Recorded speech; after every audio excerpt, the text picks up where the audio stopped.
Oh, desculpe. Ah, desculpe. Aqui tem uma moça ali, tem outra ali.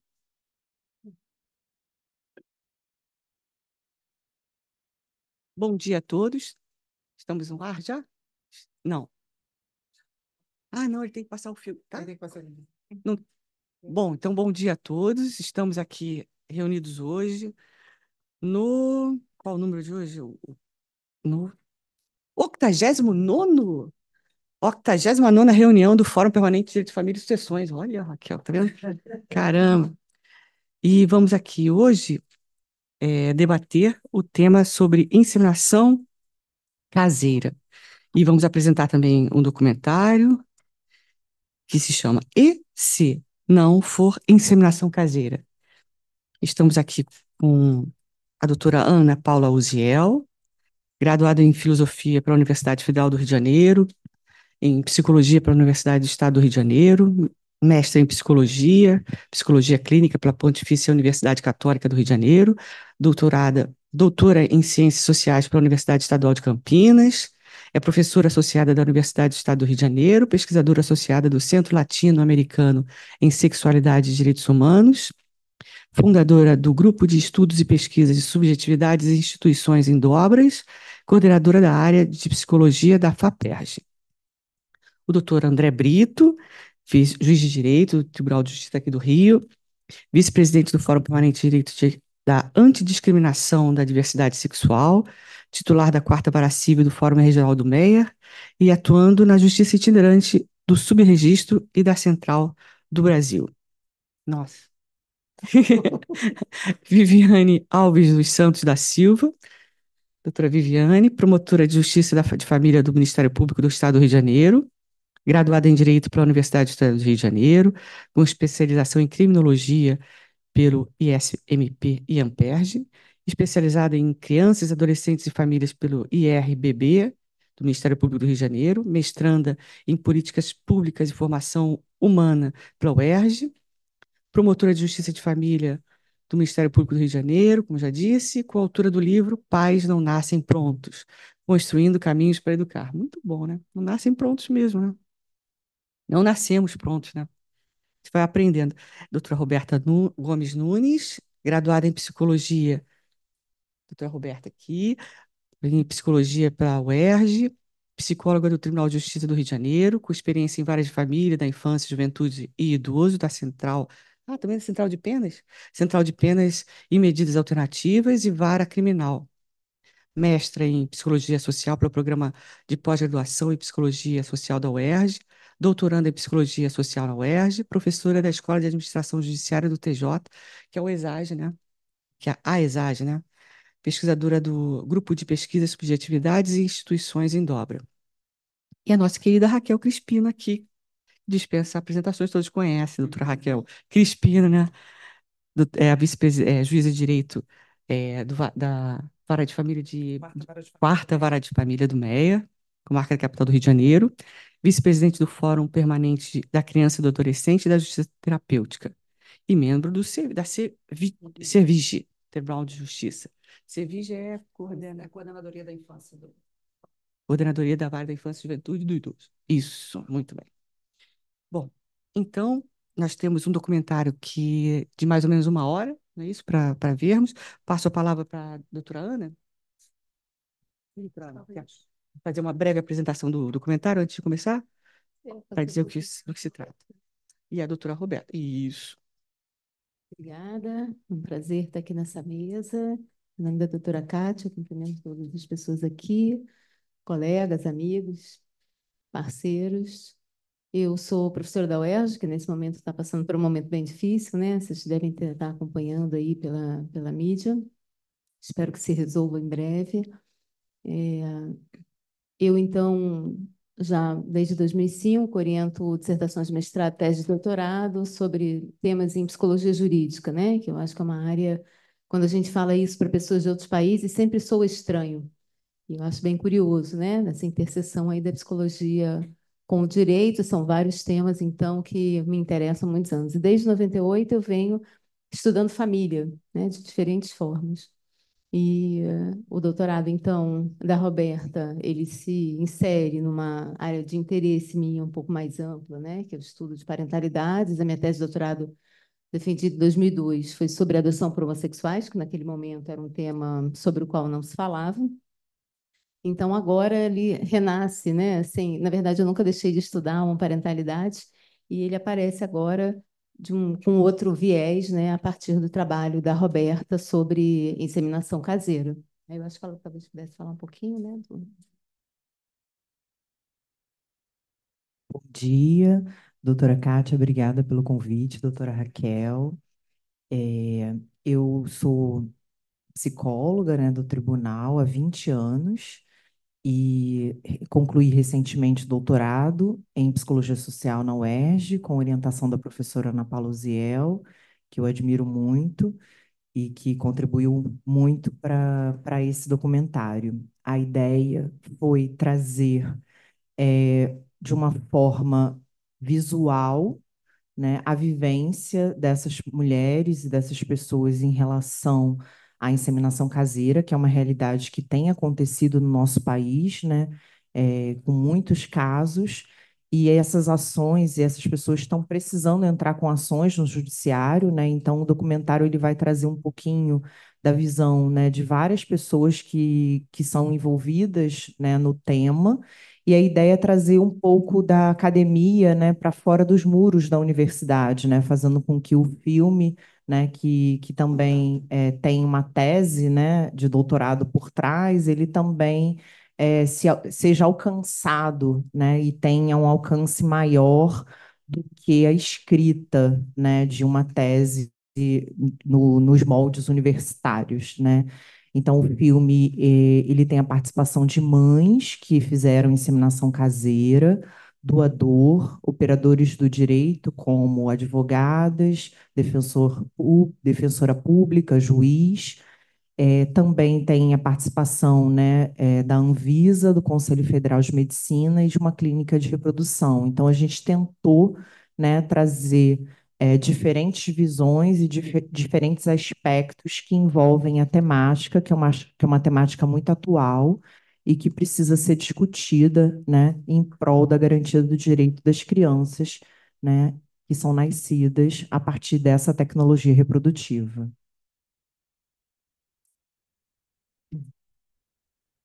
Então, vamos apresentar o filme. Só merece aplausos esse documentário, mas, assim, quero agradecer a oportunidade, né, da doutora Ana, da doutora Roberta, trazerem esse material, esse documentário para nós vivenciarmos essa realidade que, para quem não está vivendo isso, como o doutor André, a doutora Raquel, como as pessoas envolvidas, quem não sabe, não consegue avaliar nem entender a extensão de toda essa questão e a necessidade de não serem excluídos direitos. Aliás, o Fórum Permanente de Direito de Família sempre traz estas questões, que é justamente a sociedade e o tribunal e todo o meio jurídico entender que não podem ser excluídos direitos. E, no caso, aqui a gente está andando até na contramão do que já foi decidido pelo CNJ, que fez um provimento 63 de 2017, o artigo 17, que diz que os registros públicos só podem registrar a filiação de duas mães se tiver a declaração do médico e da clínica da inseminação, da inseminação assistida da inseminação heteróloga, que chamam, não é isso? Assistida pela clínica, exatamente, laboratório. Mas eu estou principalmente querendo agradecer essa iniciativa, esse cuidado, essa preocupação, toda essa pesquisa, a doutora Ana Uziel, a doutora Roberta, muito obrigada quer dizer, nós todos aqui estamos agradecendo, agradeço em nome da sociedade, em nome da Emerge, em nome de todos nós, agradecer o doutor André Brito, que está aqui também, e todos vocês aqui, por esse trabalho na Justiça Itinerante, que é, bom, quem não sabe, é trabalho gratuito, gente. É vocação. Doutora Raquel, na vara da Infância e Juventude, e na vara de registros públicos também auxiliando o titular. Doutora Viviane, eu não tenho nem palavras para agradecer. E ainda bem que estamos aqui oferecendo esse espaço. Muito obrigada a vocês todos e passo a palavra à doutora Ana.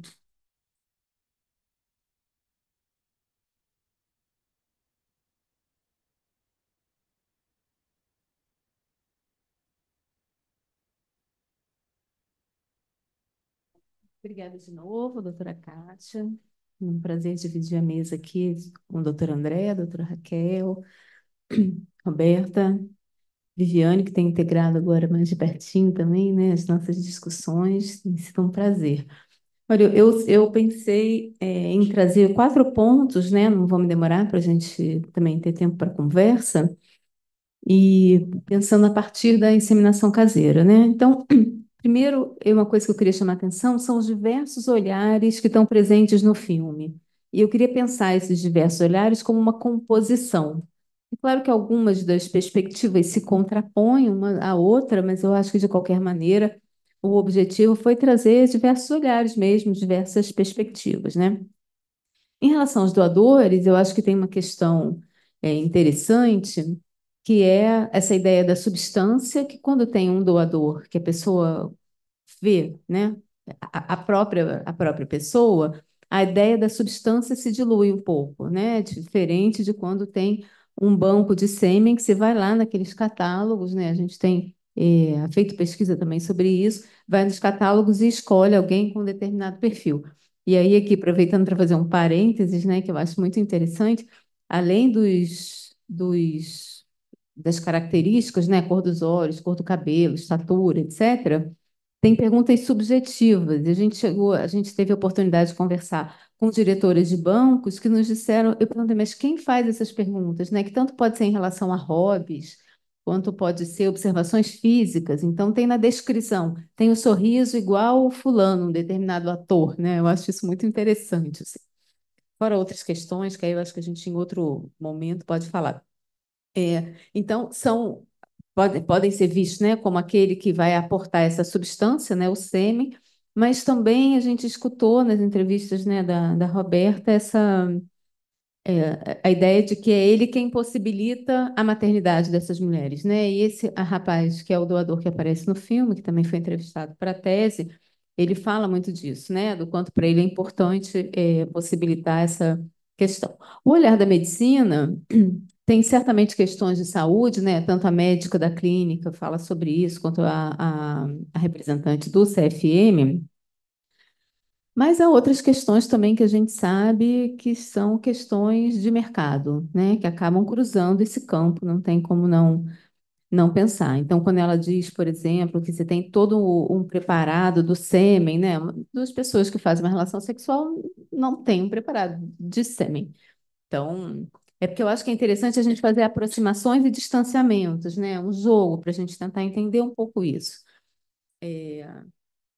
Essa questão A gente fez um seminário uns anos atrás em que um médico dizia que ele achava que não devia existir nenhuma legislação sobre reprodução assistida, porque isso era uma questão médica.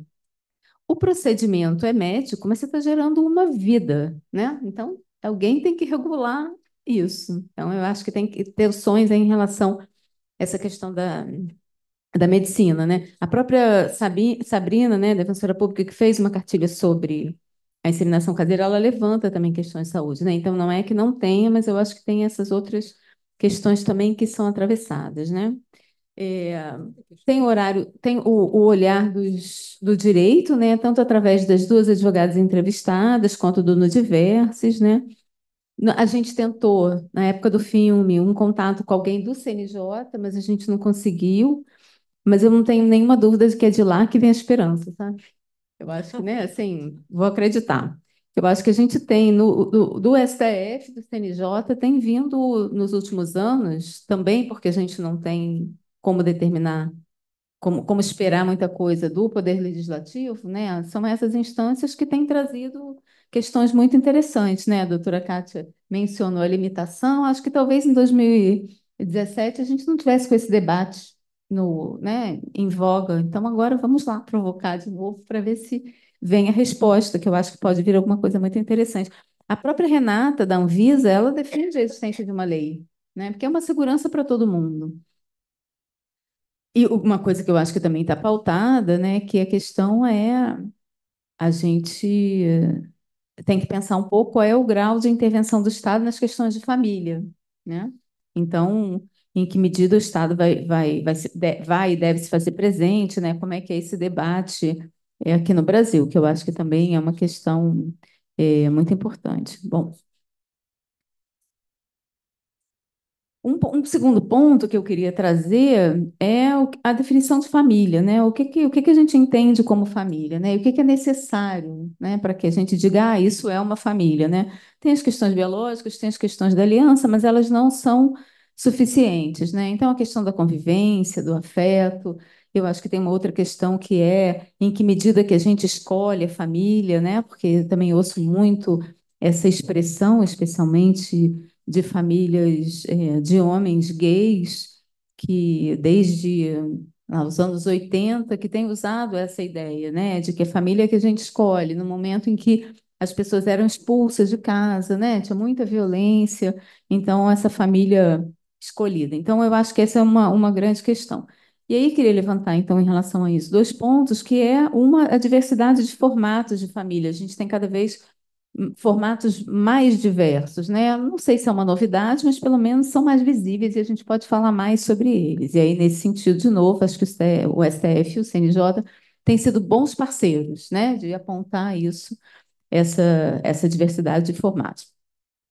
Uma outra questão que eu acho que quando a gente pensa em família, eu acho que a gente pensa no formato e na origem, né? Como é que se formou essa família e que formato ela teve? Então, como é que ela se formou, né? Foi um homem cis, foram um homem cis, uma mulher cis que tiveram uma relação sexual e geraram uma criança? Essa criança vem através de adoção? Você tem a questão da socioafetividade? Então, como é que é essa origem? E aí, pensando especificamente na lesboparentalidade, que eu acho que é o nome que a gente pode usar quando a gente fala de maternidades lésbicas, né? Tem toda uma discussão que é possível em função da semelhança anatômica, né, dos corpos, e aí eu estou falando de mulheres lésbicas cis, né, não trans, que é uma escolha, é possível escolher quem gesta, quem amamenta, as duas podem amamentar, né? Teve uma defesa de tese de uma aluna minha também, em que ela vai tentar, da Amanda, em que ela vai tentar mostrar esse duplo da maternidade lésbica, que na verdade como dois são dois corpos em princípio parecidos, né? Então as duas podem gestar, você pode ter um acordo de que uma gesta primeiro, a outra gesta depois, as duas podem amamentar, como a Laís e a Bárbara no filme. A questão da roupa, né? Que em muitos países ela não é permitida, a roupa é o óvulo de uma na barriga da outra, né? Falando em termos bem leigos. E isso é muito interessante, isso gera outras questões para a gente, embora tenha na nossa sociedade ainda uma certa romantização da gestação, a questão da marca genética também aparece. Então, em pesquisas, né, sobre lesbomaternidade, lesboparentalidade, é muito comum, por exemplo, as famílias extensas, a mãe de uma das mulheres, em especial a mãe daquela mulher que não que teve um filho que não tem a sua genética, perguntar então quando é que ela vai ter um filho verdadeiramente seu. Então tem questões aí, né? A gente entrevistou para pesquisa um casal de homens que fez a gestação de substituição, né? Como a gente chama do Brasil, fora do Brasil, portanto foi barriga de aluguel, porque foi pago, né? E a família de um deles insiste até hoje em saber de quem foi o esperma, para saber se aquela criança é neto verdadeiro.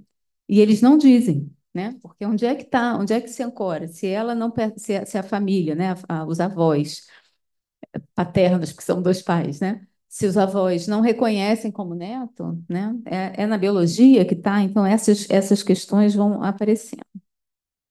Um terceiro ponto que eu achei que podia ser interessante para trazer é uma discussão que a gente tem feito já tem um tempo sobre o direito à origem e o direito à história, que eu acho que é uma das grandes questões que pega na inseminação caseira. Então, o que que é origem, né? O PJ que foi entrevistado, ele diz: se a criança quiser me conhecer, tudo bem, vai ser um estranho porque eu não tenho nenhuma relação, né? Mas a origem está na biologia, né? Então é completamente diferente ter acesso à origem, né? A Graça está aqui, estou pensando também, né? na CEJA, em todo o trabalho, né, aqui do Tribunal de Justiça, das pessoas que foram adotadas bebês e que buscam as suas origens. Eu acho que é interessante a gente pensar em inseminação caseira, inseminação medicamente assistida, adoção e crianças geradas, né, através de um ato sexual consentido e ou desejado, porque eu acho que tem várias semelhanças e várias diferenças. Então, é, quando a gente fala de direito à origem, de direito à história, não significa de jeito nenhum que a gente está reivindicando, né, uma paternidade daquela pessoa que doou o sêmen, né? A gente vê, por exemplo, trisais, umas pessoas que a gente também entrevistou eram um homem e uma mulher eram muito amigos. Essa mulher, ela casa com uma outra mulher e elas decidem ter um filho em que ele vai doar o sêmen, mas ele vai ser pai. Então, mas é um acordo entre os três. Então, não é uma doação anônima. E aí eles tentaram uma reprodução numa clínica, não deu certo, e depois tentaram caseira, ela teve um problema, estavam esperando um tempo para tentar uma nova. Mas o que chamava atenção é que, como tinha um homem e duas mulheres, a clínica só considerava o homem e a mulher que ia gestar. E aquele era um formato diferente de família. Esse homem ia fazer parte da vida daquela criança. Aquela criança, como a legislação brasileira permite, eu acho muito avançada, tenho falado e repetido isso nas últimas vezes, ela é muito avançada porque ela permite mais de duas pessoas, né? Judicializada, mas de qualquer maneira permite. Era uma situação diferente. Era um casal de mulheres que não era um trisal, era um casal de mulheres e esse homem ia participar da paternidade dessa criança. Então, é uma outra configuração completamente diferente dessa configuração é, do filme. Eu acho que tem outros pontos, né, que aí se remete, que às vezes as mulheres engravidam de relações eventuais. Elas não sabem quem é aquele sujeito, não têm nenhum interesse, elas queriam engravidar ou não queriam engravidar, enfim. Mas elas engravidam e também não tem como chegar na origem, em todas as aspas, dessa pessoa. Então, se a gente interpela a inseminação caseira por conta disso, a gente tem que pensar que tem outras situações também semelhantes, né? E um último ponto que eu queria pensar era a questão da parentalidade a partir da inseminação caseira. Um ponto que eu acho que é bem caro e cruza com o trabalho que a gente faz, né, que faço junto com a doutora Raquel, lá na Vara de Registros Públicos, né, pensando a questão da socioafetividade. A gente tem tentado estudar um pouco isso para falar um pouco melhor do que é a socioafetividade. No caso dessas duas mulheres, se a gente pensar nas duas mães do filme, a Bárbara e a Liza, eu não entendo que seja socioafetividade por conta do projeto parental conjunto. Então, na socioafetividade, me parece, eu estou estudando para tentar é, estruturar um pouco mais do que eu entendo como socioafetividade. Na socioafetividade, em geral, alguém chega depois. Ali, ninguém chegou depois. Elas chegaram juntas. A diferença é que uma vai gestar e a outra não. No caso, elas tinham feito FIV, né? Então, eu não me lembro se a FIV delas era roupa, né? Se na FIV tinha. Não, era roupa. Elas dizem, inclusive, isso, né? Que era o óvulo da Liza na barriga da Bárbara. Então, era. Era roupa. Então, desde sempre elas tiveram esse projeto parental conjunto. Então, será que faz sentido falar em afetividade? Em socioafetividade? Tem um outro ponto que a Ana Carolina toca também, que ela, às vezes, ela sugere que as pessoas casem, né? Eu tento entender essa lógica, mas, por outro lado, é um retrocesso, porque o Brasil, da Constituição Federal, não exige o casamento. Então, será que isso não é perigoso, a gente tratar de duas maneiras?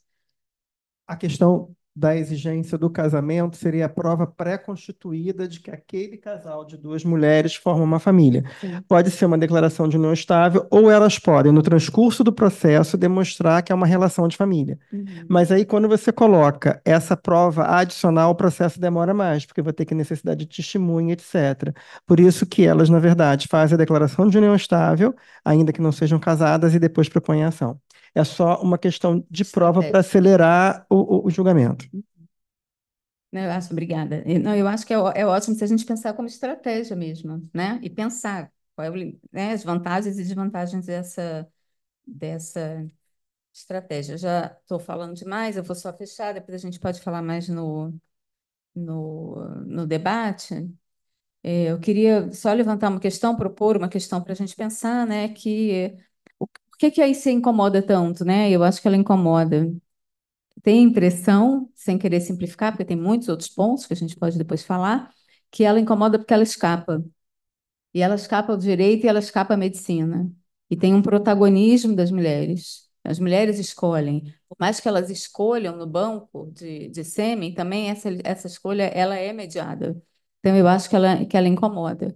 E aí eu acho que a gente vai descobrir, provocar, né, no melhor sentido, instrumentos aí jurídicos para a gente garantir os direitos. Obrigada.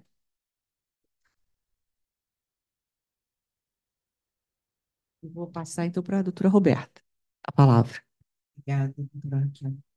E doutora Kátia, a missão de falar depois da sua orientadora, ao mesmo tempo que é, né, vergonhoso, é bom, porque tudo que eu tinha anotado para falar, ela falou, né? Então, eu vou tentar, né, falar um pouco menos para poder a gente debater, porque eu tenho bastante interesse em ouvir vocês do que eu ficar falando, né?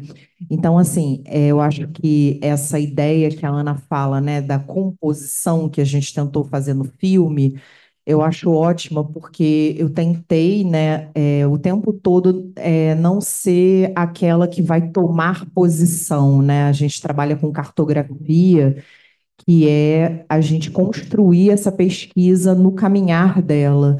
Então, esse filme ele foi todo sendo construído no caminhar, né? Então, a primeira pessoa que a gente começou a entrevistar foi a Ana Carolina, que é uma advogada de São Paulo, que eu conheci nas redes sociais. E é nas redes sociais que essas mães buscam esses doadores, em sua maioria. É claro que há casos em que são pessoas conhecidas, como a Ana citou um exemplo de uma entrevista, né, que a gente fez, mas essas mães têm encontrado esses doadores no Facebook e no WhatsApp, que são os locais, né, em que eles oferecem a doação de sêmen e elas fazem essas escolhas, né? Então a gente começa o filme através dessa advogada e depois a gente chega, né, ao doador e depois a gente descobre o Nudiverses, a gente descobre a justiça itinerante e aí a gente vai construindo essas pontes e conhecendo as pessoas e fazendo as entrevistas, né?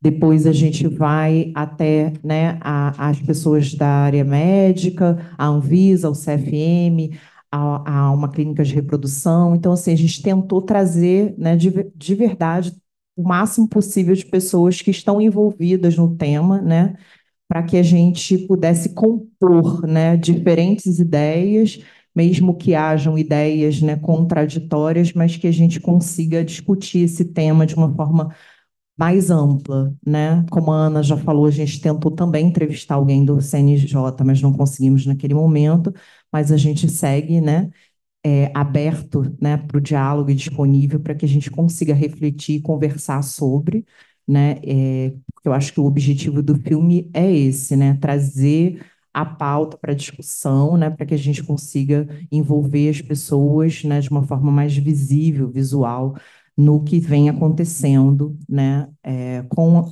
essas pessoas que escolhem esse método, né? E aí eu acho que a escolha é uma questão bastante importante, né? Porque elas escolhem quem vai gestar, elas escolhem quem será esse doador, que é bem diferente de você escolher numa ficha né, catalogada num banco, do que você tem esse encontro pessoal, né? A questão socioeconômica, ela também está imposta, né? Porque essas mulheres, em sua maioria, optam por essa técnica por questões, né, econômicas, mas também existem as mulheres que optam por essa técnica porque não querem procedimento médico. Em sua maioria, elas não têm questões para engravidar que necessitariam de uma intervenção médica. O que elas não têm é o gameta masculino, porque elas são compostas, né, por duas mulheres cis, que são, né, no caso, a maioria que a gente entrevistou, que faz parte da nossa pesquisa, né, que opta por essa técnica, o que não significa que não existam pessoas heterossexuais que sim fazem inseminação caseira, mas diferente de duas mulheres, né, um casal heterossexual consegue ir até um cartório e registrar essa criança sem que precise provar que há material genético desse homem, né? Então, essa mulher, ela não tem a sua palavra, né? É a garantida nesse registro, então essa mãe que não gesta, ela tem seu lugar invisibilizado e ela precisa provar na justiça que esse projeto parental é dela também, né, para que ela consiga esse registro, ao passo que um casal heterossexual não tem essa dificuldade, né? Então aqui a gente não está falando só de questão biológica, né? A gente está falando também de questão heteronormativa, né? E do peso da palavra do homem e do peso da palavra da mulher, né? E aí, por conta, né, da inseminação caseira não estar abarcada nesse provimento do Conselho Nacional de Justiça, essas mulheres ficam fragilizadas no seu lugar, porque essa mãe que não gesta, ela precisa provar que ela também é mãe, né?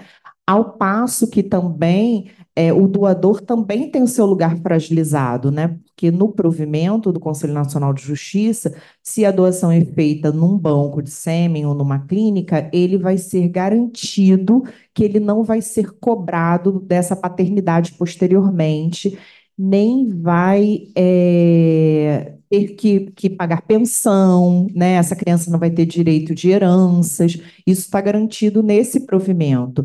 Mas essas crianças, né, que são nascidas de inseminação caseira, esse provimento não abarca. Então, sim, podem haver ações na justiça, tanto por parte dessas mães, como já existe, né, situações nesse sentido, que elas podem, né, fazer com que esse pai, né, que não é um pai, é um doador, né, passe a ser pai, né, legalmente falando, através de um DNA, isso é facilmente comprovado, e não há essa garantia de proteção tanto dessas mães quanto desse doador, né, podendo essa criança também vir no futuro a pedir essa paternidade, né?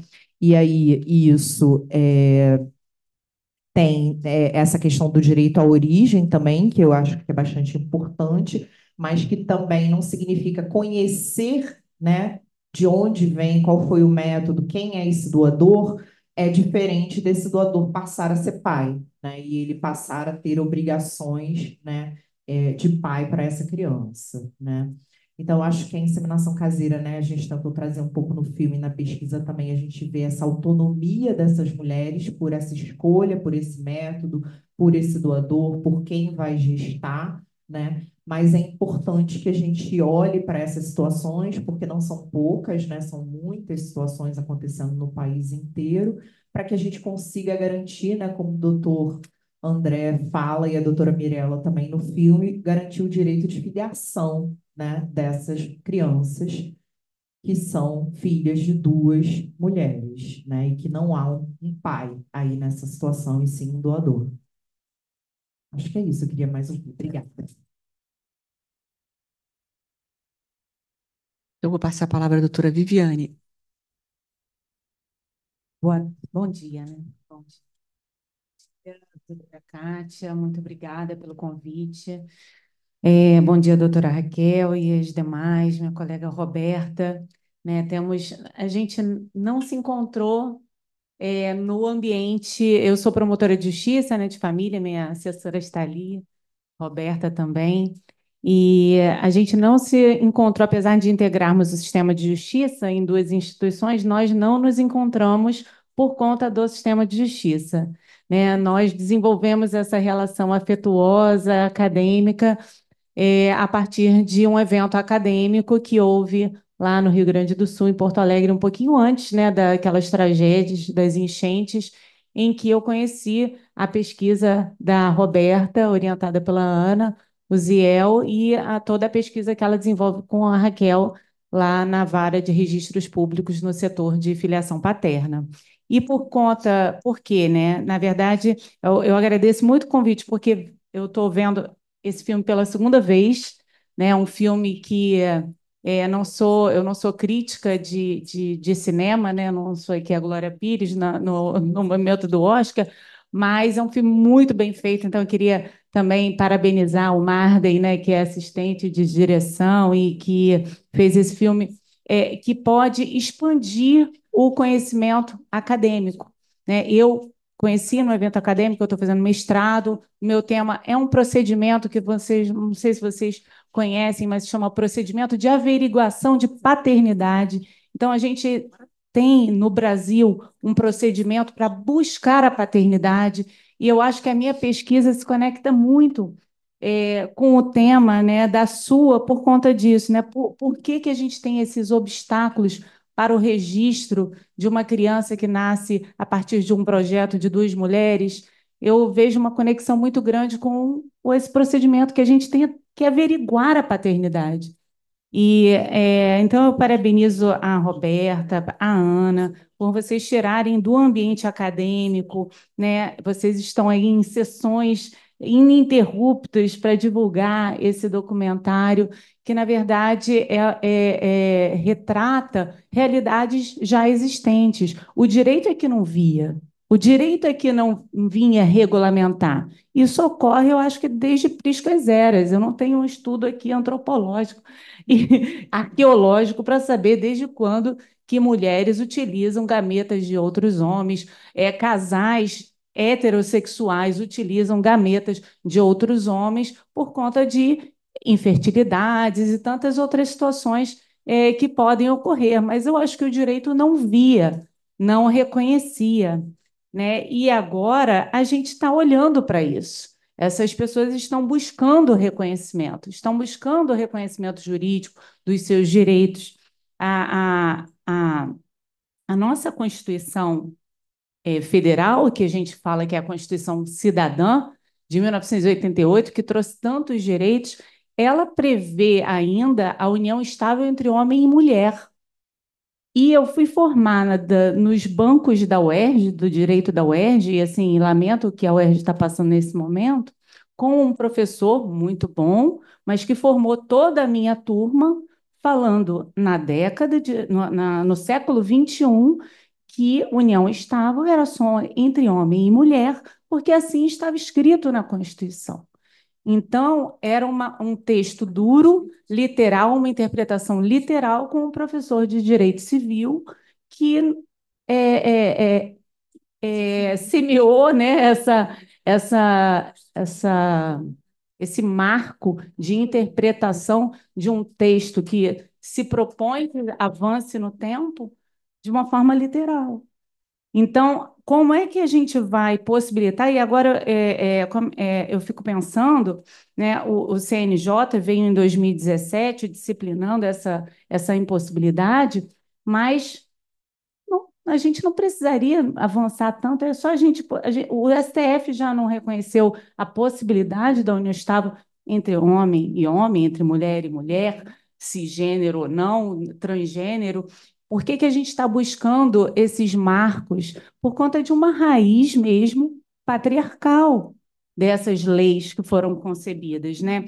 Então, assim, em 1973, a nossa Lei de Registros Públicos, a Lei 6.015, a redação original de quem poderia fazer o registro de nascimento é obrigado a fazer declaração de nascimento, número 1, o pai.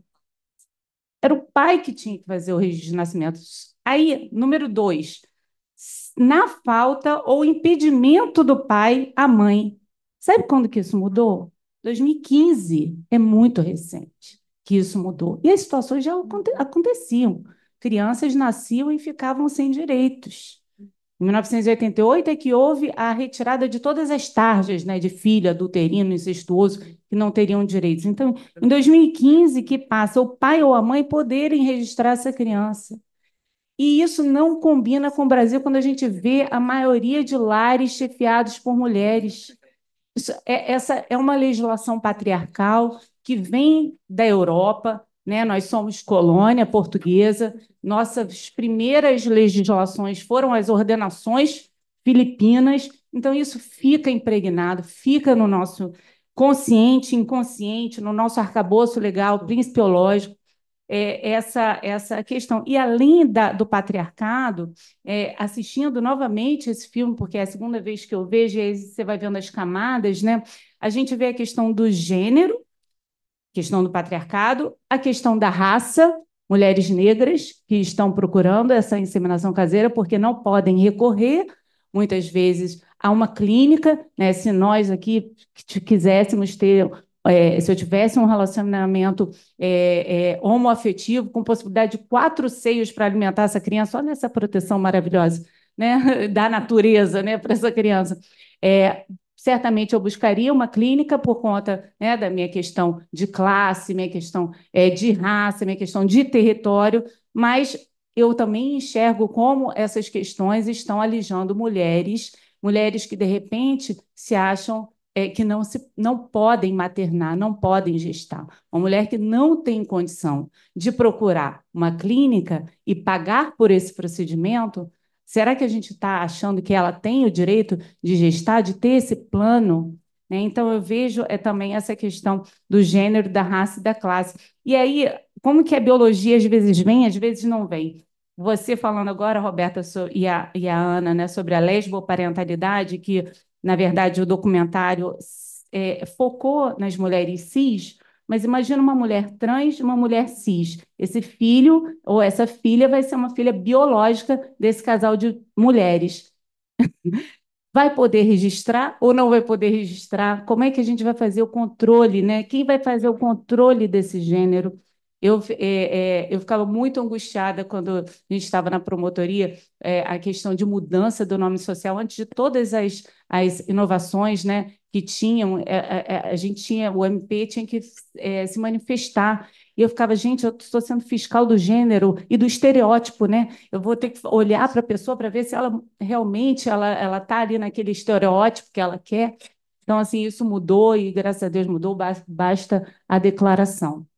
Tem muitas coisas que eu anotei aqui, eu queria falar, mas o tempo, eu sei que eu quero ouvir também. A questão da medicina, né? Como que você trouxe ali nessa composição a fala da medicina, como que a medicina, o direito e a psicologia vão dominando, né, esse saber-poder aí do Foucault. E aí é uma crítica, né? Assim, esse doador altruísta da inseminação caseira. Qual a diferença desse doador da inseminação caseira para o doador das clínicas? É necessário altruísmo? O que é altruísmo, né? Muito entre aspas, né? Eu fiquei um pouco incomodada. E quando a Roberta agora trouxe a questão dessa autonomia das mulheres na busca pelo doador, fiquei também pensando como que o parto domiciliar, questão de doulas, quando as mulheres se reúnem para ter essa proatividade na hora do parto, também ela é contestada pelos setores médicos, né? Pelo Conselho Federal de Medicina, Conselho Regional de Medicina. Então, como que a gente garantir o direito de mulheres, né? A gente acha que pode ter uma tensão entre o direito das mulheres e o direito das crianças, mas, na verdade, isso eu estou defendendo também na minha pesquisa, é que quando você assegura o direito das mulheres, você está assegurando o direito das crianças de forma imediata e consequente. Essas crianças não vão ser crianças no futuro, elas já estão nascendo, elas já estão acontecendo. O direito é que tem que mudar. E eu vou encerrar com uma provocação da Patrícia Hill Collins, quando ela fala numa análise interseccional, que a gente faz essa análise, a gente vê esses atravessamentos do gênero, classe e raça, mas para quê? Para propor ideias de modificação. E por que a gente não pode ler o provimento do CNJ e também as normas da corregedoria? Porque hoje um pai, quando eles não são casados, um pai com uma autorização judicial reconhecida no cartório, ele não precisa ir, né, no Código de Normas da Corregedoria, basta essa autorização. Por que a gente vai ficar lendo isso com esses marcos de gênero? Acho que a gente poderia avançar para essa modificação. Muito obrigada pela oportunidade de refletir aqui com vocês sobre esses temas tão importantes na garantia dos direitos das crianças, sobretudo da primeira infância. Obrigada, doutora Viviane. Eu vou passar a palavra para o doutor André Brito. Gente, bom dia a todos, né, presentes. Eu vou começar pelo que ela falou. Eu acho que o que incomoda mais é que são duas mulheres determinando o futuro delas sem a direção de um homem. Eu acho que esse é o maior problema. Se nós tivéssemos uma mulher casada e esse homem fosse no cartório, ele registraria diretamente essa criança. Mas se nós tivermos duas mulheres casadas, que em tese teriam os mesmos direitos, ela não pode chegar no cartório e registrar o filho dela com a esposa. Com relação a isso, fique bem claro que essa outra mãe, na verdade, ela não é uma mãe não biológica, uma mãe afetiva. Eu entendo que a partir do momento que houve o plano de gerar uma criança que foi consentido pelas duas e seguiu em frente, elas não podem alegar uma ausência de maternidade por questões biológicas e no futuro negar essa maternidade, né? Então, a partir desse momento que elas decidiram ter um filho, isso segue em frente. Normalmente, as perguntas que são feitas pelas pessoas que não veem a dupla maternidade, eu vou falar para vocês. A pessoa deve ter mantido relações com alguém e engravidou. Não importa. Se aquelas duas mulheres resolveram ter aquele filho como se fosse das duas, não importa para a gente se é caseira, se é dentro de uma unidade hospitalar ou se foi do método tradicional. Então, a criança precisa de um pai. Precisa, acho que todo mundo precisa de pai, todo mundo precisa de mãe, de avô e tudo. Só que a nossa realidade demonstra que só no ano de 2023 foram expedidas 172 mil certidões de nascimento sem pai. E isso sem contar a quantidade de processos que nós temos na justiça por pais que abandonam os filhos e nem fornecimento de condições materiais eles dão. Então, realmente, a ausência do pai não é um impeditivo para essas mulheres seguirem em frente com o seu projeto parental. Há risco de doença. Há risco de doença, como já foi falado, mesmo em relações sexuais, há risco de doença e as pessoas enfrentam isso. E elas fazem um jogo de probabilidades. Entre não realizar o meu sonho de ter um filho, eu vou correr o risco de ter esse filho, ainda que seja com um doador de uma inseminação caseira. Quando as pessoas falam também em sigilo, se você colocar uma interposta pessoa e num determinado local ficar a mãe a ser inseminada e no outro doador, necessariamente eles também não precisam se conhecer. É só você contratar um terceiro, função essa que podem desenvolver aqui uma atividade remunerada daqui para frente. Por que as pessoas não adotam? Por que essas duas mães não adotam? É engraçado que quando é uma mulher cis, que ela é casada com um homem, ninguém questiona isso. Todo mundo dá força para aquela mãe tentar ter o filho, que ela vai conseguir ter o filho dela, tão sonhado. Por que essas duas mulheres também não podem realizar o sonho de ter o seu próprio filho biológico, né? Então, é uma diferença de pensamento que a gente tem que ter em relação a um casal hétero, em relação a um casal homoafetivo. Com relação à fraude, ao que todo mundo alega, em verdade não tem fraude. Se duas mães enganaram eventualmente aquele doador do esperma ou aquele pai que fez o filho pelo método tradicional e natural, ele vai entrar com uma ação de paternidade, vai ter o reconhecimento da paternidade do filho, que não significa que essa outra mãe tenha que ser excluída da certidão de nascimento, né? A gente fala muito em duas mulheres, mas a inseminação caseira está sendo muito utilizada também por casais compostos de dois homens. O que é feito? Eles pegam uma pessoa, eles contratam como se fosse a barriga de aluguel, faz a inseminação caseira, ou com coquetel dos dois, ou de apenas um, e quando esse filho nasce, pelo menos ele vai ser filho de algum desses dois, né? E eles ficam com essa criança. No caso, se a mãe um dia reclamar a guarda, etc., como tem o material genético, como biologicamente são filho de um dos dois, eles vão ter direito, no mínimo, à visitação. Então, é uma forma que casais homoafetivos criaram de conseguir realizar o sonho da paternidade e da maternidade. E a gente tem que reconhecer isso, porque isso acontece na sociedade, as consequências chegam para o direito. O mais importante aí não é nem o casal, mas é essa criança. E é muito melhor ela ter duas mães e um pai ou dois pais do que ter apenas um, que a grande maioria hoje das famílias é justamente essa. Você tem uma mãe que cuida dos filhos sem o apoio nenhum daquele pai ou TE da família daquele pai. Vê se pode ter mais alguma coisa. Então, gente, é só isso. Depois a gente divide. Não tem só, né? Agradeço, André. É tudo isso, né? E vou passar a palavra para a doutora Raquel, para a gente concluir e chegar aos debates, não é isso, doutora Raquel? Exatamente. Eu vou me restringir a alguns poucos comentários, mesmo porque meus companheiros de mesa já fizeram muitas observações interessantes. Eu quero agradecer à desembargadora Kátia, primeiro pelo convite para compor o Fórum de Família, que muito me honra. Tenho trabalhado aqui na Emerge há muitos anos no Fórum da Infância e da Juventude, presidido pelo doutor Sérgio, eu estou na condição de vice. Apesar de não ser juíza da infância, de vara de infância e juventude, nos últimos 18 anos eu tenho exercido a jurisdição na área de família. Eu me apaixonei pelo registro civil, paixão também que eu comungo aqui com o André Brito, meu querido colega, e a gente acabou nesse espaço do registro civil, que ele fica no meio, né, André, da infância, da família, e é um espaço das questões de gênero, tudo, o registro civil ele é esse repositório ainda desconhecido de tantas possibilidades. Mas eu queria começar uma fala rápida, que eu me lembrei, enquanto estava o filme, enquanto vocês estavam falando, eu me lembrei de uma frase que eu gosto demais. E todas as vezes que eu falo, geralmente meus interlocutores também gostam. É uma frase que é atribuída a um jurista francês em 1900. O nome dele é Georges Ripert. E ele fala o seguinte: quando o direito ignora a realidade se vinga e ignora o direito. Vou até repetir.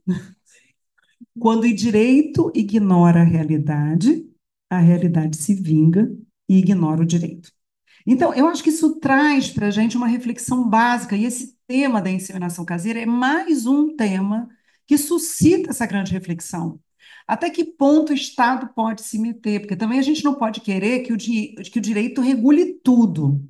Eu diria que, como magistrada, eu fico muito preocupada quando eu penso nessa frase, porque eu falo, meu Deus do céu, o mundo está acontecendo sem a gente saber. E nós, como juízes, recebemos essas bombas de vez em quando na sala de audiência, nos processos, situações em que a gente tem que resolver sem lei. E a gente tem que aplicar ali uma analogia e todos os mecanismos que a legislação prevê, constitucional, para que aquela situação não fique sem solução. Mas é um desafio imenso quando chegam situações difíceis de serem, casos difíceis de serem vistos por nós. Mas, como cidadã, é meio que eu olho para essa frase e penso assim, bom que a vida persiste, apesar do direito não estar lá, né? Que bom que existe uma pulsão de vida que faz o mundo continuar a viver, apesar de a gente não conseguir regular tudo, porque é impossível.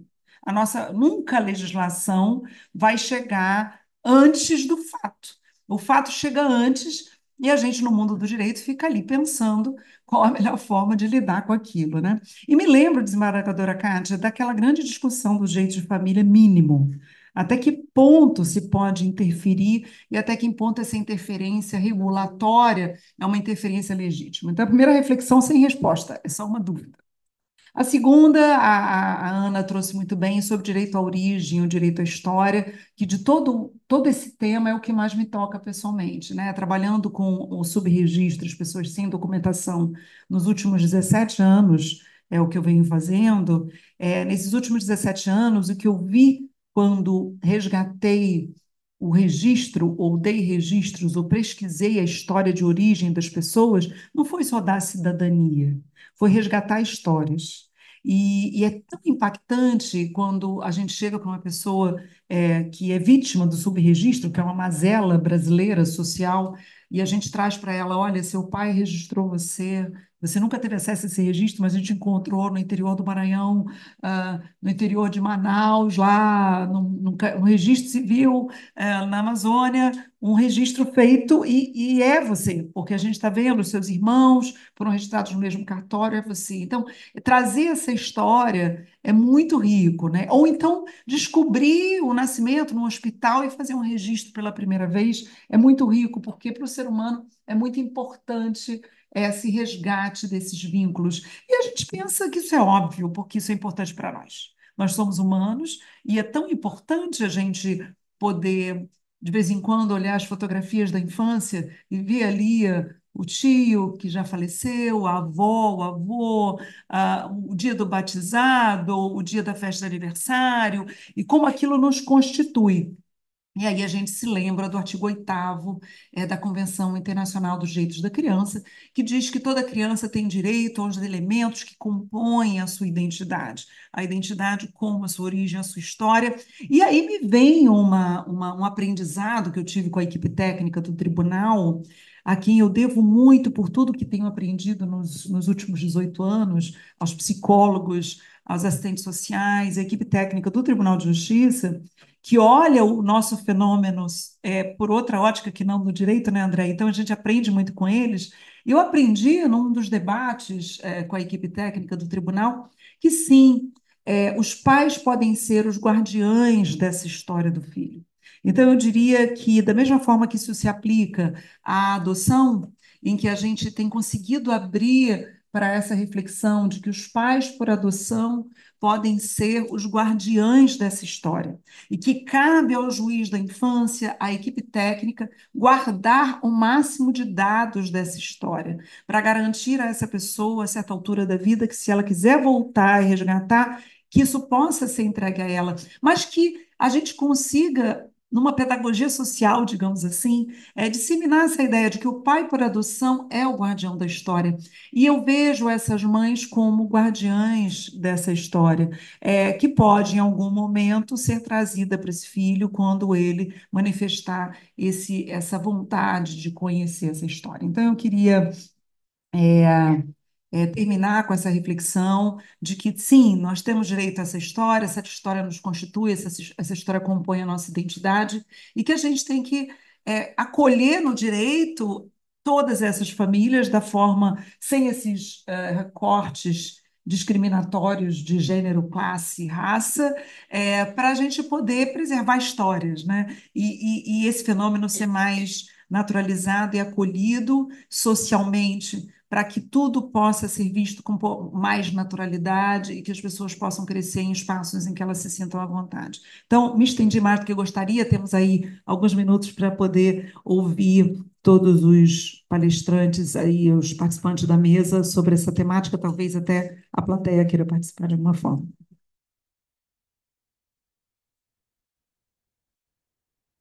Obrigada, doutora Raquel. Pergunto se há alguma pergunta, se alguém quer colocar. Tem. Pois não. Né? Bom dia a todas, a todos. Meu nome é Carlos Janato, eu sou um homem cisgênero gay, tenho 1,72 m, 56 anos, cabelo louro, 7,1 da L'Oréal, e estou com uma camisa particular, uma calça verde. Sou farmacêutico de formação. Trabalho no sistema penitenciário, doutora Raquel, né? A gente já trabalhou juntos e a gente tem trabalhado, enfim, em algumas frentes, né? Doutor André, eu tive com ele ontem, né?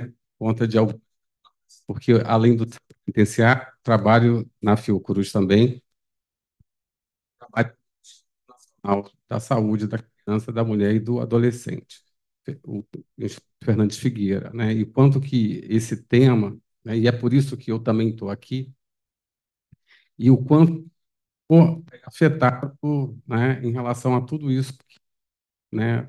Assim, fui assim, eu estou chocado, né? Porque assim, de tanta coisa que eu não sabia, fui procurar o doutor algumas demandas em uma instituição, melhorou, uma instituição que é do Sistema Único de Saúde, e é por isso que eu queria até falar, né? Um pouco disso. E aí falar que eu sou pai de Ana Elisa, né? Ela tem 17 anos, né? Eu sou pai de uma adoção. E eu lembro que há 17 anos atrás eu usei o banco de leite humano, né? E só para a gente poder fazer uma contextualização com aquele vídeo, né, com esse documentário, eu sempre tive assim uma vontade enorme de saber quem era a doadora daquele leite, né? Eu falei, gente, eu preciso agradecer, porque assim eu consegui as sobras do leite, né? Por conta disso, eu estar lá naquele lugar e alguém falar, Renato, aqui não é um banco de sangue, o leite é pouco, é dado para quem está na UTI neonatal. Mas o que sobrar, os restos a gente guarda aí, porque a gente vai descartar e aí você utiliza. E foi assim que a Anelisa, durante um mês, ela teve uma contribuição de diversas pessoas, né? Enfim. E aí eu fiquei pensando o quanto que o Sistema Único de Saúde ele precisa ser tocado para essa realidade, né? E aí sendo provocado, né, pela doutora Raquel, né, sabe, com essa frase que eu não conhecia, até fui dar uma olhada aqui, enfim, achei que faz todo o sentido, né? A gente poder pensar numa instituição que é atravessada e que tem trabalhadores, né, que são tocados e que muitas vezes eles são tocados por valores morais, éticos, né? A gente estava numa discussão, a gente estava falando, a gente teve recentemente, né, um pré-natal de um homem trans dentro de uma instituição em que eu pude perceber que algumas pessoas queriam participar daquele processo de conhecer, mas uma boa parte queria estar longe, ignorar o assunto, né? E eu fiquei pensando o quanto que eu tenho que levar esse assunto para os meus gestores, para a gente poder pensar o quanto que o Instituto Nacional de Saúde da Mulher pode ser protagonista, né?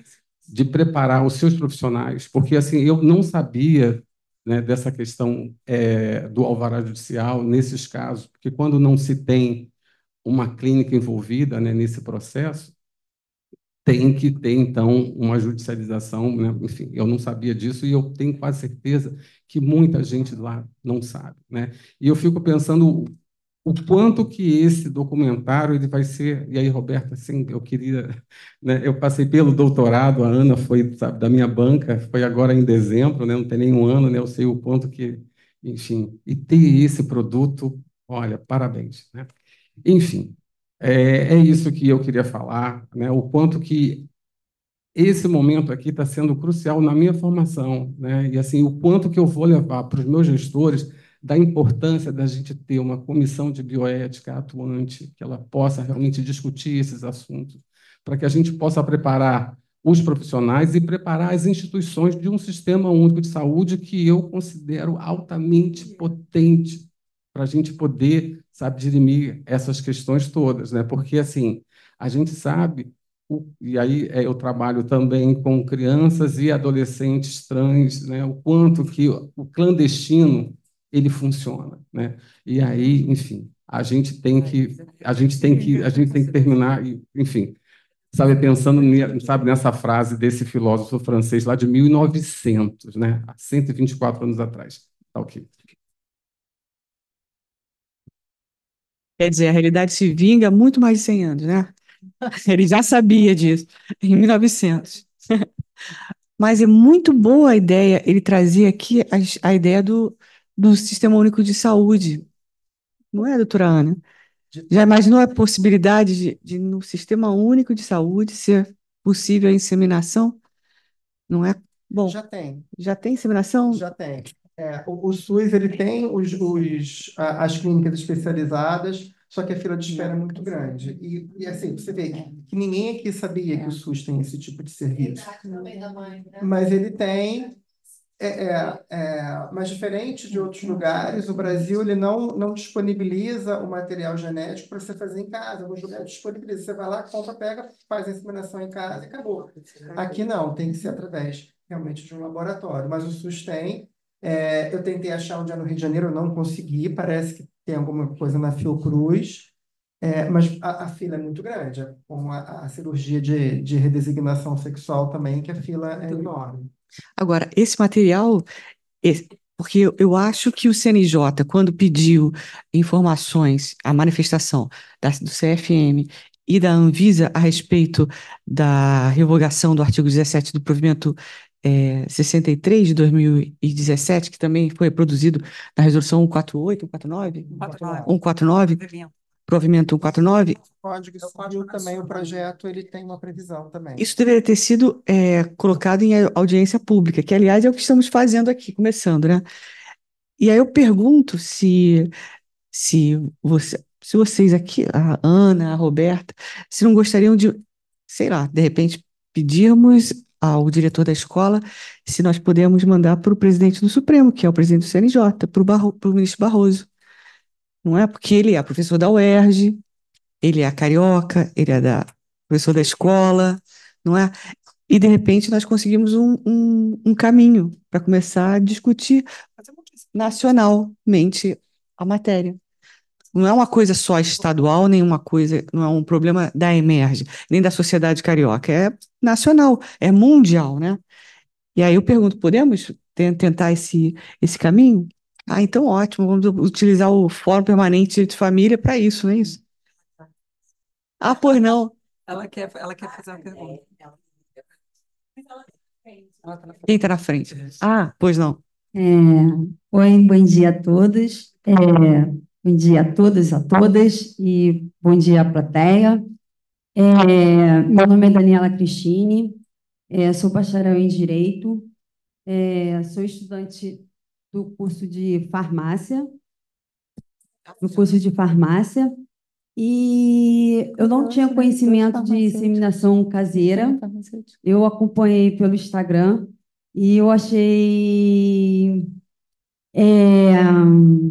me chamou a atenção, né, de participar, de conhecer o que é uma inseminação caseira. E eu entrei até no Google, né, para pegar lá umas informações para não chegar aqui sem noção nenhuma. E eu moro no Leme e eu conheço um casal gay, tá? Eu me dou super bem com eles, e foi inquilino do meu pai.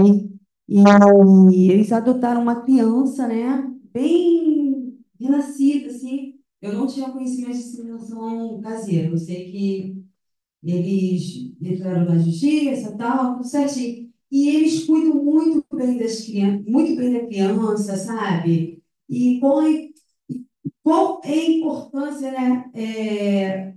Para a criança, né? Uma família, uma pessoa que está cuidando, levando para o colégio,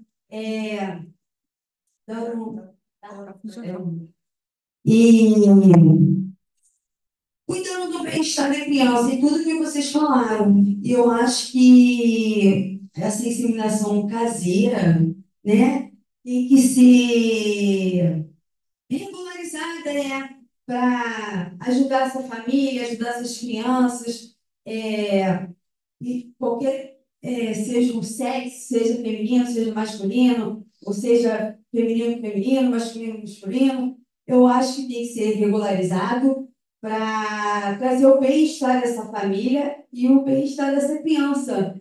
E assim, eu tenho um filho, né? Meu filho de 13 anos, ele conviveu com um vizinho também, sabe? O meu filho se dá super bem. Eu acho que é importante isso para a sociedade. Eu acho que vocês todos estão de parabéns com esse trabalho. Eu acho que tem que levar isso para o Supremo mesmo, para ser reconhecido, até para trazer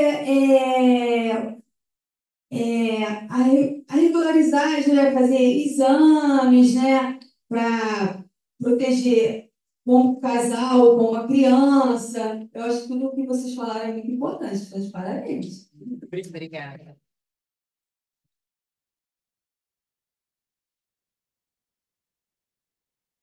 A todos, eu sou Karen Faustino, sou advogada, fui pós-graduada em Infância, Adolescência e Família pelo IERB, com a coordenação da doutora Viviane. Hoje sou aluna da Emerge, do CP4, e lá em 2020, quando eu fui escolher meu artigo para pós, eu era uma pesquisadora do assunto inseminação, porque eu era casada com outra mulher e a gente tinha a intenção de formação de família através de filho. Eu tinha o sonho de gestar. Então, assim, a questão não era uma questão biológica, mas era o sonho de sentir e viver aquele momento da gestação. E quando eu comecei a pesquisar sobre fertilização, eu me deparei com um fenômeno, que eu chamo de fenômeno, nas redes sociais da inseminação caseira. E, à época, escrevi sobre isso. O tema do meu artigo foi a formação de uma família por casais homoafetivos, a escolha da inseminação caseira e a dissensão entre o biologismo e afeto.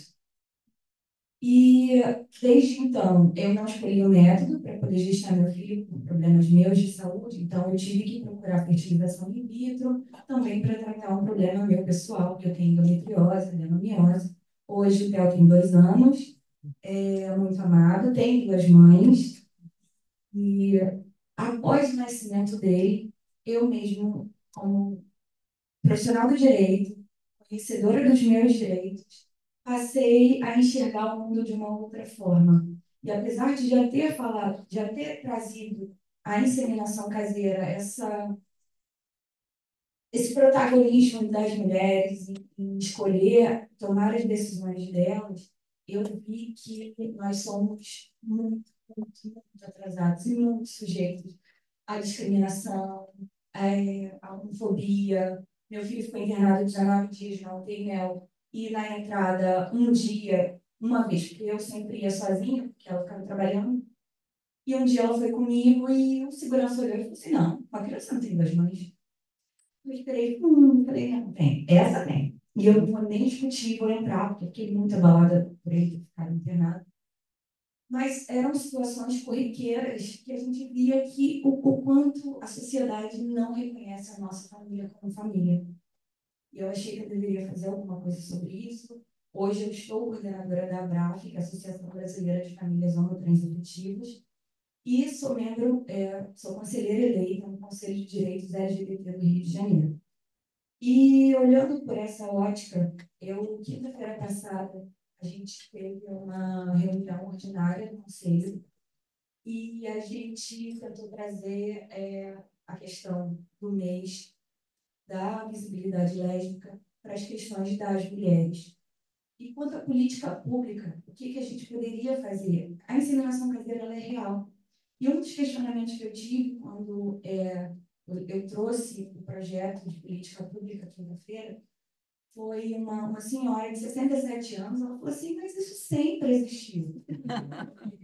Todas as minhas amigas tiveram filho assim. Você não sabe a história da mamãe, da titia, do padrinho? E aí eu fui pesquisar a questão do histórico da inseminação caseira e o padrão mudou. O padrão antigo era as mulheres se sentindo seguras, procurando pessoas conhecidas para ajudar naquela constituição de família. E hoje as mulheres buscam, e eu acredito que a internet trouxe essa realidade e facilitou muito isso, porque elas querem um doador que ela nunca mais vai ver na vida. Então, eu fui questionada também por um homem que foi meu medo de doar. Depois eu recebi uma ação judicial para reconhecer aquela paternidade, busca de alimentos. E as mulheres que estavam presentes, elas falaram, não, Deus me livre, a gente quer que vocês sumam. Então, assim, historicamente falando sobre a inseminação caseira, ela sempre existiu. Houve essa mudança de ótica em relação ao doador. Hoje em dia, a maioria das mulheres procuram pessoas totalmente desconhecidas em busca desse suposto anonimato, né, que pode ser utilizado através de uma terceira pessoa, ou então a mãe não gestante, que eu também não gosto do termo mãe afetiva, a mãe não gestante. Na verdade, na sentença, eu sempre coloco mãe e mãe, porque apesar da outra não ter doado material genético, é mãe. E a partir daquele instante, as duas são mães com os mesmos direitos e não podem negar essa maternidade. Uma das questões que eu trouxe, gente, o que a gente pode fazer? Porque o assunto existe, judicialmente, graças a Deus, a gente tem esse direito reconhecido, porque, falando em direito LGBT, a gente não tem nenhuma legislação que nos socorra, que nos proteja, então cabe sempre coube ao judiciário fornecer esses direitos, assegurar esses direitos, muitas coisas que a gente pode fazer, mas em questão de política pública aliada ao SUS, o que a gente pode fazer? O que a gente pode requerer? E quando quando a desembargadora falou da audiência pública, eu não consegui me conter aqui. Eu falei, nossa, porque eu tive, inclusive, essa semana, reunião para mamografia, e eu falei, eu queria trazer esse tema novamente, que é um tema que me toca, que mexe comigo. Mas você já tem um artigo, esse artigo foi publicado esse ano, foi trazido no congresso da ABRAF, foi escolhido para ser publicado. Ela, então, você não pode. Eu falei, mas dentro desse tema, eu acho que tem tantas coisas que a gente pode falar, porque o que a gente está falando aqui não é método de escolha, mas sim de judicialização de afeto. Quem é que tem o direito de julgar o que a gente ama? Entende? Eu acho que era esse. Eu acho que é muito mais do que isso. É mais. Eu acho que parte da ideia do respeito à diversidade de gênero. Para você ter uma ideia, mães são poderosas. No mês passado, a Vara de Infância requalificou 106 crianças com nome e sexo. Então, isso é uma vitória do Poder Judiciário nos dias de hoje, você reconhecer que existem crianças trans. E agora reconhecer que a inseminação caseira é viável, é possível, é barata, e os riscos podem ser minimizados. Se você tiver pelo menos um banco de sêmen que seja realmente gratuito, porque o material genético, em tese, ele é gratuito. Você paga os exames anteriores e pela armazenagem e transporte. Então, se ele for efetivamente gratuito, você vai ter um número muito maior de mulheres. Eu acho que não precisam ser necessariamente mulheres lésbicas, acho que mulheres com um projeto de gerar um filho sozinha, independente de se vincular a algum homem ou não. Então, você vê que a sociedade hoje parte para uma nova conformação de sociedade. Mulheres unifamiliares, sustentando seus próprios filhos, nós já temos, em decorrência de abandono. Agora não, vai ser uma escolha mesmo. Eu quero ter um filho sozinho e vou seguir em frente. Uma das mulheres que eu pesquisei, tive o prazer de entrevistar, ela sempre falou que o sonho dela não era ser mãe, mas dar um neto aos pais dela. E ela procurou o método de inseminação caseira, conseguiu, engravidou e registrou a criança apenas no nome dela, porque ela era uma maternidade solo. Só que, infelizmente, ela passou por um problema nessa questão do registro, que ela foi chamada ao Ministério Público para poder ser questionada sobre a ausência do Isso pai. é uma questão muito interessante do Ministério Público e doutora Raquel, quando fala no direito à ancestralidade. Sim. Até então, eu nem tinha me atentado tanto para isso, que eu realmente não sou da área de família, mas quando eu comecei a atender a população trans, a enorme quantidade de pessoas que, no momento de fazerem a mudança de nome e sexo, perguntavam: posso retirar o nome do meu pai? Eu falei assim: pode. Não é nesse processo, mas você vai ter que justificar. Mas, assim, você pode. E aí eu fico pensando, por que fazemos tanta questão de colocar o nome de um pai que não está fazendo questão de estar presente na vida daquele filho? O Tribunal de Justiça, o Ministério Público, eles têm diversos projetos em nome do Pai, em nome do Filho e do Espírito Santo. Mas, assim, será que essa mãe, inconscientemente, ela não quer aquele pai presente na vida do filho? Seja pelos diversos motivos. Se ela tem o poder de gerar uma criança, acho que também caberia a ela a consciência de que eu não quero esse pai na minha vida, na vida da criança, porque ele não é bom, porque ele é isso, porque ele é aquilo. Mas, atendendo a população trans, eu vi que realmente as pessoas têm uma rejeição muito grande em relação a pais abusivos, a pais que tiveram abandono material e psicológico. Posso fazer uma observação rápida? Porque tocou aqui na minha pesquisa, né? Justamente no meu tema de pesquisa.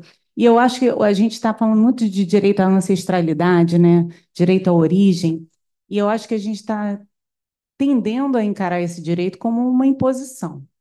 É direito. Tem gente que quer buscar, tem gente que não quer nunca buscar, sendo adotado, sendo... E quando a gente vai para a genética, a gente compartilha DNA, todos nós aqui temos DNA muito parecido. Por que a gente está tão querendo focar na diferença quando a gente pode focar na similitude que a gente compartilha com todos os seres vivos, não só os Homo sapiens?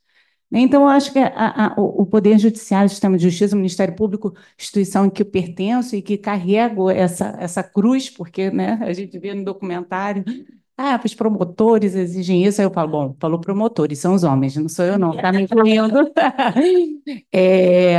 a gente tem que lidar com essa questão que a gente está exigindo, o peso que a gente está colocando nessas evidências biológicas. A doutora André aqui lembrou dos diversos projetos. Toda instituição do sistema de justiça tem um projeto para chamar de seu. No MP do Rio é Em Nome do Pai, Lacan, inspiração. Nunca ninguém leu isso, nunca ninguém entendeu, mas botou o nome, achou bonito.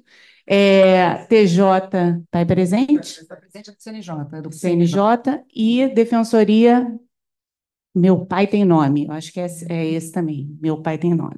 Então, e todos com convênios para buscar a genética, e você vai para a internet e genera, te falando, olha de onde que você vem. Então, assim, o que é isso? É um direito? É uma imposição? Como é que a gente está lidando com isso? Eu estou tendendo a colocar nessa perspectiva. O direito à origem, o direito à ancestralidade é um direito e não pode ser nunca uma imposição estatal. E na averiguação de paternidade é isso também. A gente tem que estar ao lado dessa mulher, dessa gestante. Ela quer averiguar essa paternidade, aí a gente vai fuçar tudo que é possível para averiguar essa paternidade. Ela não quer? A gente não vai fazer busca ativa por ela. Ela tem que É procurar. interessante que em 88, quando você tinha o filho bastardo, que a mãe não registrava para registrar só em nome do pai para ter direito, a gente tem uma enorme quantidade de pessoas sem mãe nas certidões de nascimento.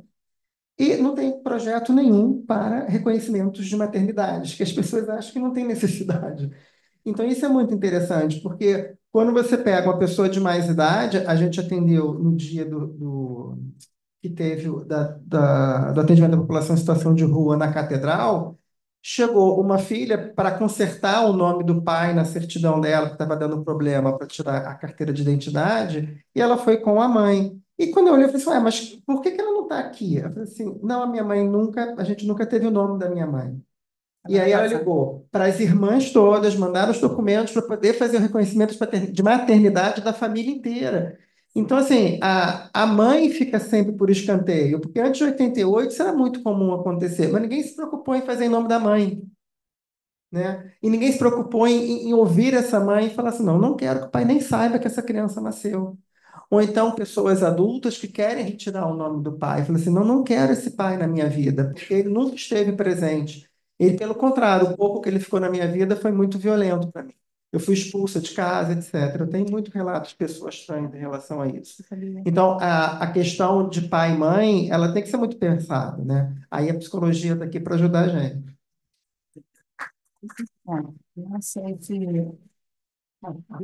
não sei se a Ana e a Roberta querem falar, mas eu esqueci de dizer uma coisa quando da minha fala, que é a questão que eu gosto muito do projeto conjunto, né? E a gente, recentemente, semana passada, eu recebi o telefonema de uma colega de outro estado. Raquel, como é que a gente vai resolver inseminação caseira em outro estado?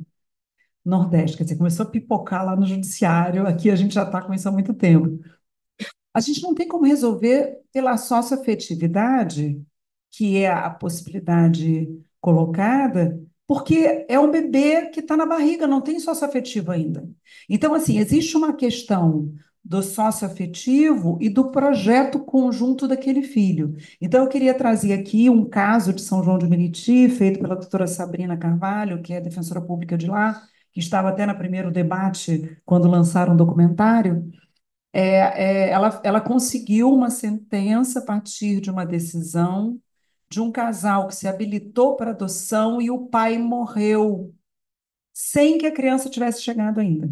Aí a criança chegou depois e a defensoria fez um pedido para que se colocasse o nome daquele pai, porque aquela criança estava num projeto a dois daquele casal. Ele morreu de uma doença crônica. Então, isso valoriza o projeto da criança, a gravidez. É socioafetividade, não é? Onde está? Então, tem isso também. A gente hoje, quando pega um caso concreto, por onde que a gente sai no mundo do direito? Eu confesso que eu tenho saído pela socioafetividade numa interpretação maior do que seja a socioafetividade, com o conhecimento que eu tenho da primeira infância e da vida da vida intrauterina e as repercussões das pessoas no entorno, o conhecimento da voz, o que a neurociência já nos explica. Será que já não é socioafetividade? Porque a minha opção, digamos, ali na hora de garantir aquele direito, que não deixa de ser uma opção política, é fazer da forma mais estável. Tem que arrumar no meu ordenamento jurídico um lugar onde eu encaixe aquilo para dar àquela família uma estabilidade dali para frente. Sobre a provocação do André e da Viviane sobre a promoção da filiação paterna, eu diria que, trabalhando nesse assunto há 12 anos no Tribunal de Justiça, eu vejo um outro grupo de pessoas. E aí vem a grande beleza do direito, que é a dialética, e a gente olhar sob várias lentes o mesmo fenômeno. Eu defendo a ideia de que uma mulher não deva ser instada ou punida ou ameaçada para dizer ou indicar o nome do pai. Para mim, isso é um direito inerente dela. Mas o que eu encontro são mulheres submetidas pelo patriarcado que não podem tomar a iniciativa de uma investigação de paternidade sob pena de sofrerem uma sanção pessoal.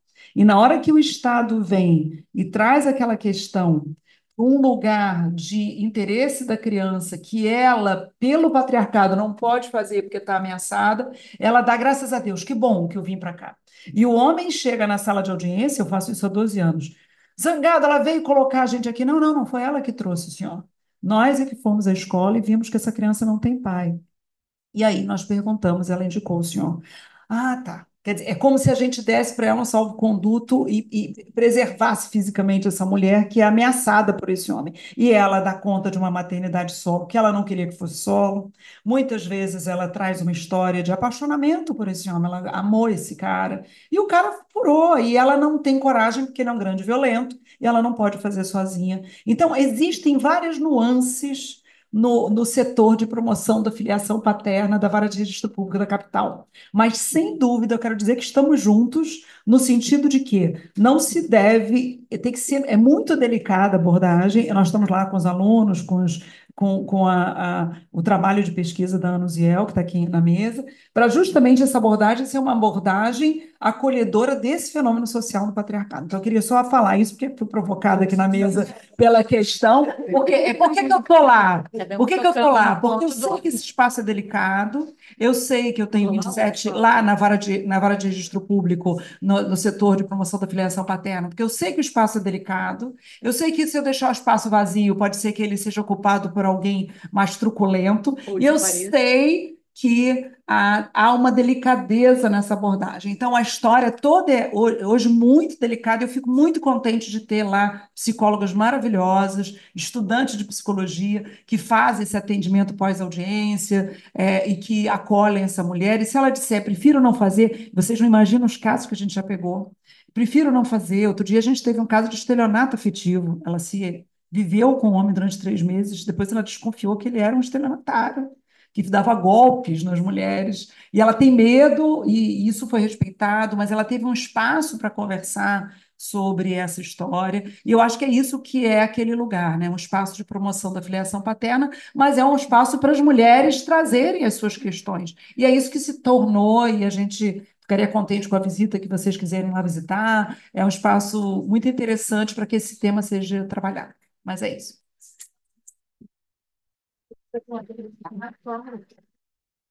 Acho que um pouco provocou a doutora Andréia e a doutora Viviane. Desculpa, você ia falar primeiro? Ela quer falar.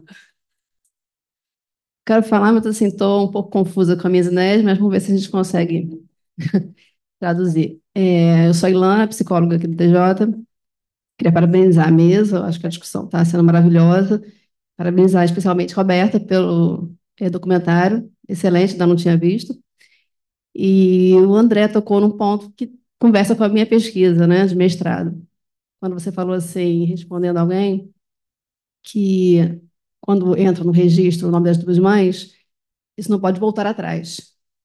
Aí eu pensei na minha pesquisa, que é sobre negatórias de paternidade, onde não existe essa barreira. Os pais vêm questionando isso em juízo, inclusive paternidade adotiva, uma ação que está em curso lá onde eu trabalho, em São Gonçalo. Então, eu quero saber o seguinte, será que vamos ter que nos preocupar dessas mulheres, em algum momento, pedirem essa negatória, alegando o que os homens alegam, se um DNA negativo? Pois é. O grande problema é esse, que na verdade a probabilidade de ter um DNA negativo com duas mulheres é quase 100%, sem imaginar. É 100%. Mas aí você vem pelo projeto. Elas quiseram ter um filho.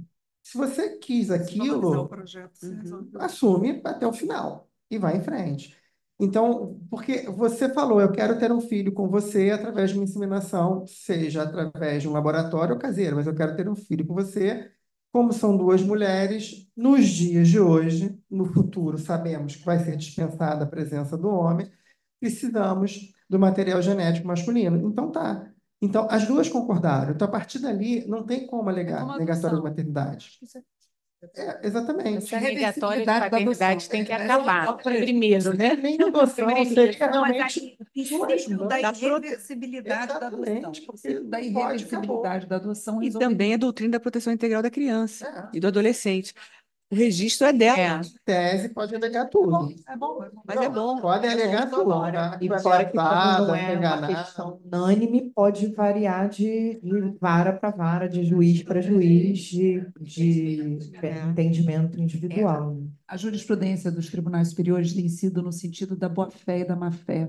Eu gosto muito quando o novo Código Civil traz a boa-fé objetiva como um princípio estrutural.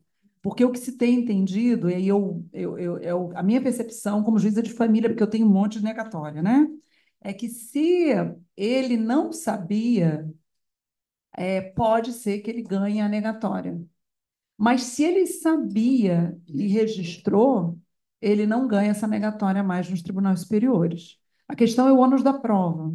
E eu não sei nem se eu concordo com a jurisprudência de que ele ganha negatória, não, entendeu?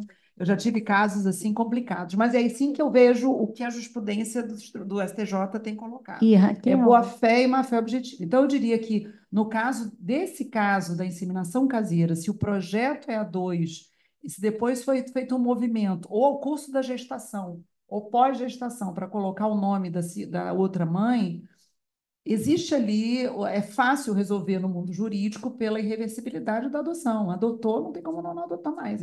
Eu acho que isso é até mais pacífico, mais fácil de resolver no mundo jurídico do que a paternidade ou a má-fé, né? Porque no caso de duas mulheres, é patente que não é geneticamente filho das duas. Então, é claro que a segunda que entrou sabendo o que estava fazendo. Então, a gente está falando de boa-fé objetiva. E o processo é a prova pré-constituída de que elas quiseram aquilo juntas, né? E É mais fácil. essa interpretação que está sendo consolidada, né, eu acho que está sendo restringida até às hipóteses de negatória de paternidade.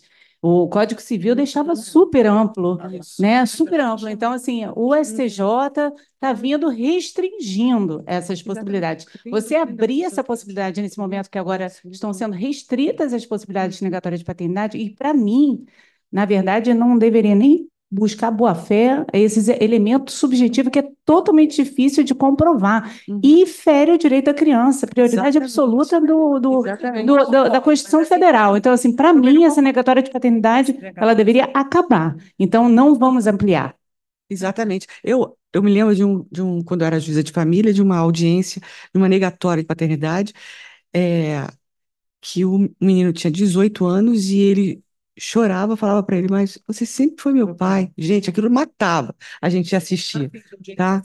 Então, a doutrina da proteção da criança e do adolescente tem que prevalecer, porque uma criança que foi criada por um pai de 18 anos, aí ele descobre que foi traído, eu não quero mais meu nome na certidão de nascimento, porque a sua mãe me traiu. Gente, a criança, o direito dela é muito maior. Ele foi criado, não é? e foi exatamente essa situação.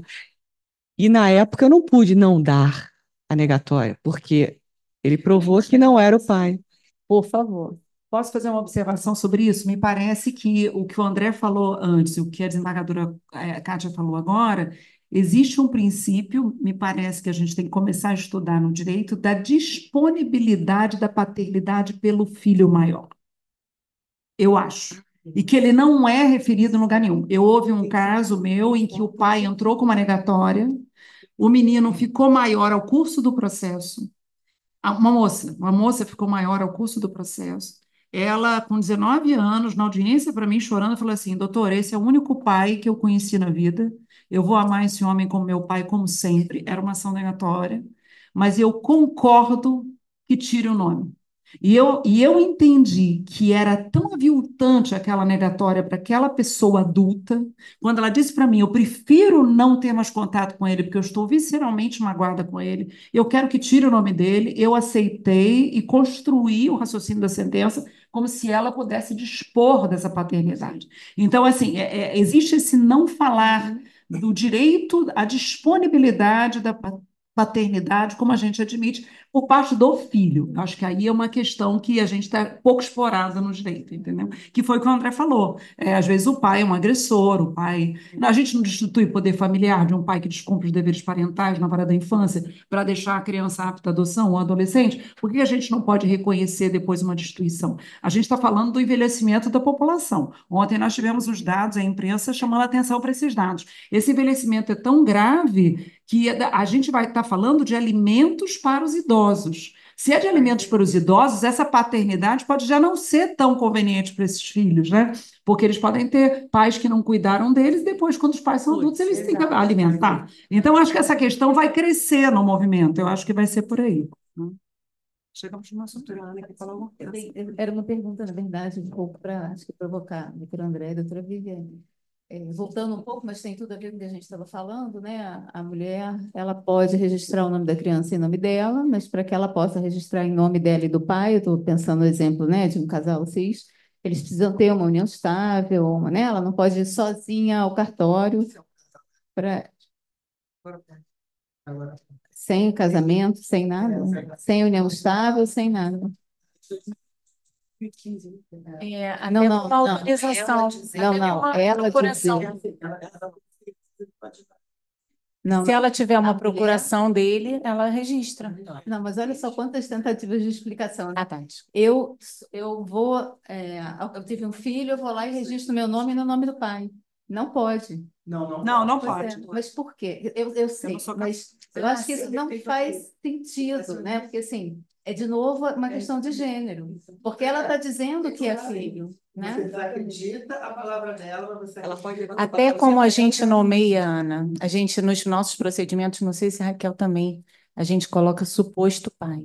Não, agora eu estou usando pai indicado. Pai indicado. Então, vamos mudar Pai esse. indicado, É o pai indicado, mas, na verdade, esse nome era o suposto pai. Então, há uma desconfiança nessa palavra. No Peru. A mulher poderia indicar? No Peru, ela indica. Como funciona no Peru? Indica, esse pai ele é notificado. Se ele não for lá para contestar, a paternidade está indicada já no.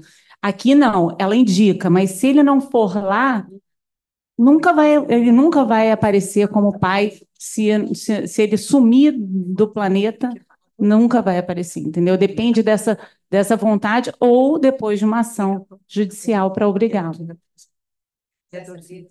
Também, são muitas.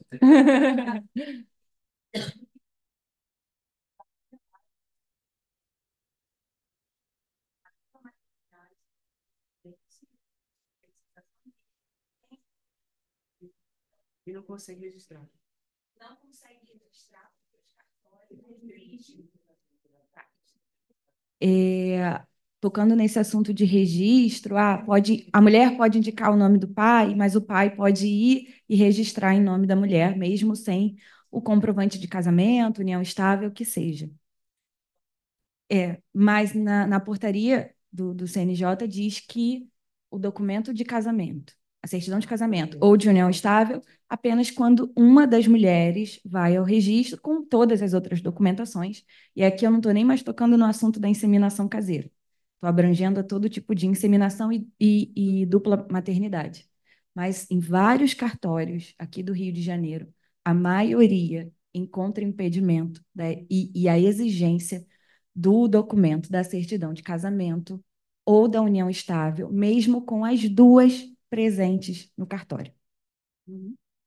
E ela teve recentemente, o IBDFAM publicou, em Brasília, 2 mulheres tiveram que ingressar com uma ação judicial porque elas não queriam casar, nem queriam declarar união estável, mas tinham tido um filho por fertilização in vitro, tinha a documentação da clínica, tinha toda a documentação necessária, mas o cartório se negou a registrar e elas tiveram que entrar com uma ação judicial para que o judiciário reconhecesse o mais do mesmo e dissesse, não, mas a portaria do CNJ diz isso, então vocês estão autorizadas, sim, a registrar essa criança no nome das duas mães. Então, assim, quando a doutora Viviane falou do nosso sistema ser... o problema todo é no gênero, sim, nós temos um problema gravíssimo no gênero. Mas tem eleições aí. Sim! E é por isso que estamos aqui discutindo, né? A doutora Vanessa, eu não tinha visto a doutora Vanessa Cavalieri aqui presente. Muito obrigada. Bom, então, podemos encerrar o nosso encontro aqui, a nossa reunião, agradecendo a todos a participação. Muito obrigada, doutora Ana Ciel, doutora André, Raquel, Roberta, Viviane e todos que participaram. Muito obrigada.